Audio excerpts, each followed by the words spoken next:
Maaga pa lang nakahanda na sa Naiyawan Airport ang mga security at media. Sa ilalim ng mainit na araw nag-abang. Matapos ng ilang oras, dumating na rin ang 757 plane ng United States of America. Kumaway lang ng konti si Hillary at sumakay agad sa US Embassy vehicle. Pangalawang bisita na niya ito. Noong una, First Lady pa lang siya ng Amerika.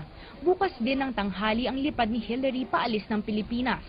Number 1 agenda daw niya ang makisimpatya sa mga binaha. Kaya noong hapon, matapos makipag-meeting kay President Arroyo, dito sa Marikina dumiretso si Hillary. Ang Malanday High School katabing-katabi lang ng Marikina River. Nung bumagyo, muntik nang umabot ng 3rd floor ang tubig baha dito. Ito ang isa sa mga pinaka-devastated schools sa buong Metro Manila. Kaya naman ito daw ang piniling tulungan ni Secretary Hillary Clinton. Kahit halos 4 na oras na silang naghihintay, tuwang-tuwa pa rin ang mga bata nang dumating ang bisitang VIP. Sino ba si Hillary Clinton? Secretary po ng United States. Mula dito Secretary of State. Secretary ng US of State. Ano ang ginagawa ng isang Secretary of State?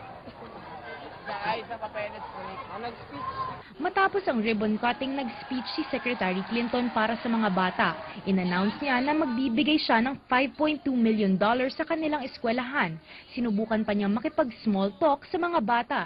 How many of you have ever been to the United States? How many of you know somebody, your family or a friend, who lives in the United States? Nagpa-picture lang sandali si Clinton at umalis na rin. Ang mga batang hindi nakapagpa-picture, sa mga CQ na lang niya nag-posing. Sobrang ako blessed ako kasi syempre taga-ibang bansa yun, tsaka US Embassy yun. Sulit na sulit daw ang matagal na paghihintay ng mga bata.